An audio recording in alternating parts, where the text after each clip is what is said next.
आइए अब हम लीनियर इक्वेशन सॉल्व करने के लिए थ्योरम 2 देखें। थ्योरम 1 में हमने क्या देखा था?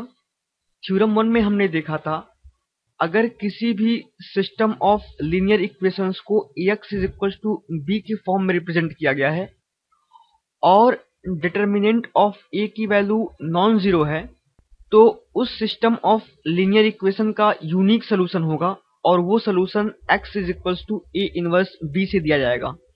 आइए अब थ्योरम 2 करते हैं।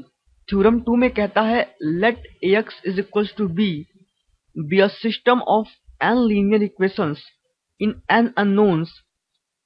देन इस थ्योरम के दो पार्ट हैं। If determinant of a is equal to 0 and adjoint of a into b is equals to 0, then the system is consistent and has infinitely many solution।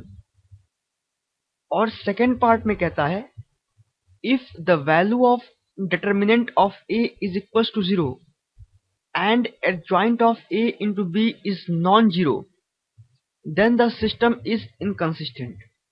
That means अगर हमारे पास determinant of a की value non zero है तो हम theorem 1 simply use कर सकते हैं और सोल्यूशन जो मिलेगा वो मिलेगा x is equal to A inverse B.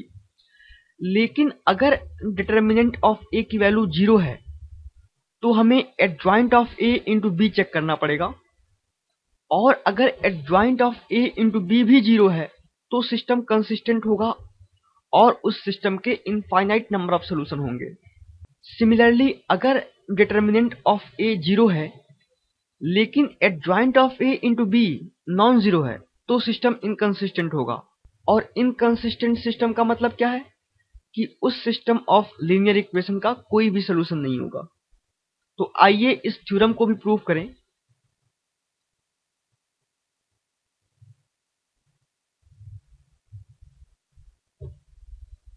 हमारे पास जो n लीनियर इक्वेशन दी गई थी उन्हें हमने मैट्रिक्स के फॉर्म में कैसे लिखा है? Ax is equal to b।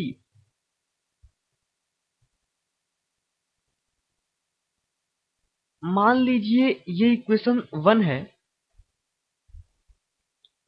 इस इक्वेशन 1 में हम दोनों तरफ एडजॉइंट ऑफ a से मल्टीप्लाई कर दें तो एडजॉइंट ऑफ a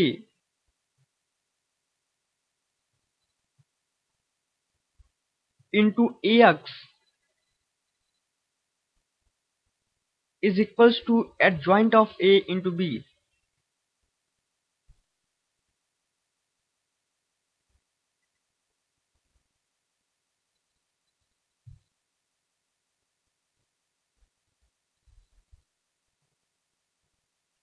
अगर हम मैट्रिक्स की एसोसिएटिव प्रॉपर्टी यूज करें तो ये जो इक्वेशन है वो ऐसे लिखी जाएगी adjoint of a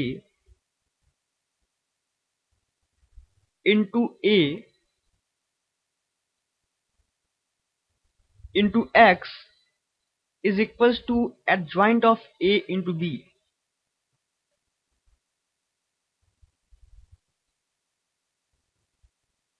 now adjoint of a into a इसकी वैल्यू क्या होगी?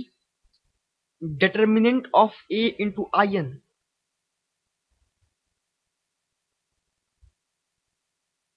Into x। हमने एडजॉइंट की प्रॉपर्टी में देखा था कि adjoint of a into a क्या होता है? Determinant of a into in। So हमने इसकी जगह ये पुट कर दिया। हमने डिटर्मिनेंट की ये प्रॉपर्टी यूज की adjoint of a into a is equals to determinant of a into in।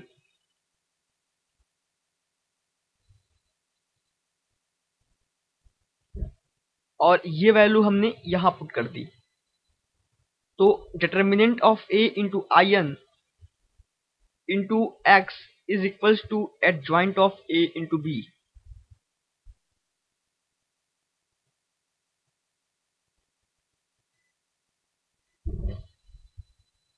और in इंटू x क्या होता है?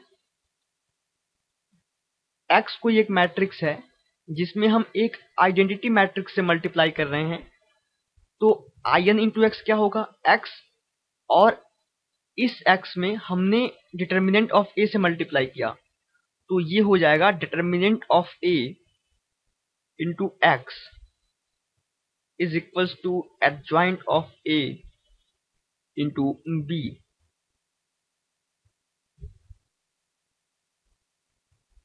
अब यहां पर ध्यान देने वाली चीज है, थ्योरम 1 के पहले पार्ट में इसने क्या कहा था? थ्योरम 1 के पहले पार्ट में इसने कहा है कि डिटर्मिनेंट ऑफ a भी जीरो है और adjoint of a into b भी जीरो है।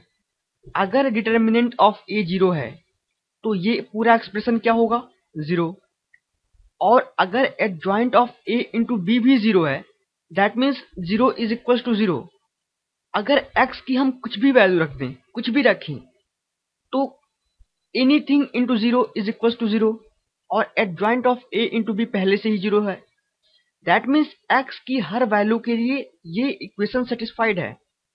और अगर x की हर वैल्यू के लिए ये इक्वेशन सेटिस्फाइड है तो हम क्या कहेंगे कि जो सिस्टम है उसके इनफाइनाइट नंबर ऑफ सॉल्यूशंस हैं, क्योंकि हर एक वैल्यू सेटिस्फाइड है इस इक्वेशन में।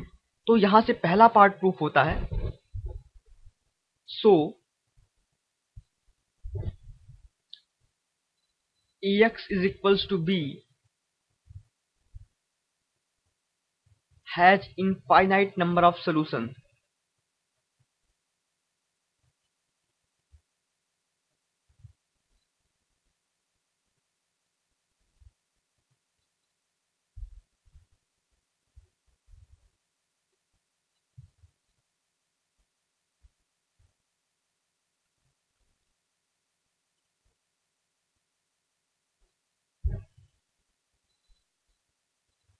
अब इस थ्योरम का दूसरा पार्ट देखिए।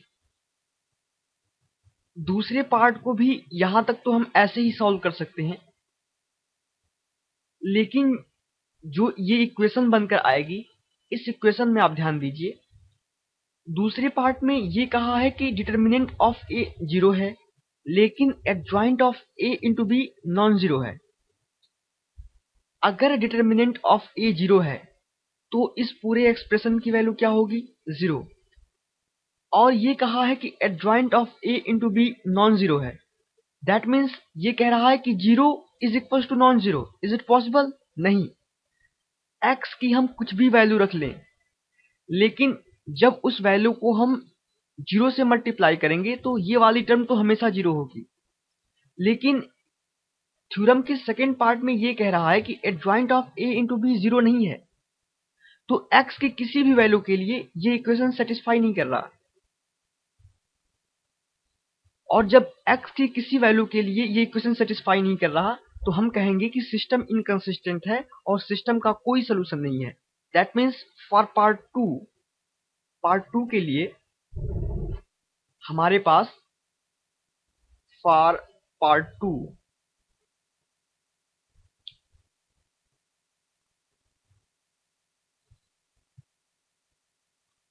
ax is equals to b has no solution।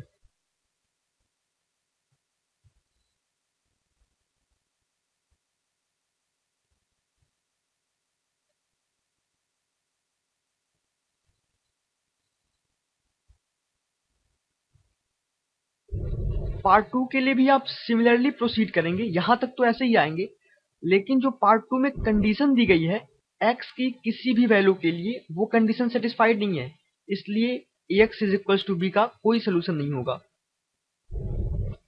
तो आइए हम थ्योरम 1 और थ्योरम 2 को एक साथ मर्ज करें। जब हम थ्योरम 1 और थ्योरम 2 को एक साथ मर्ज करेंगे तो हमें कंप्लीट सॉल्यूशन मिलेगा।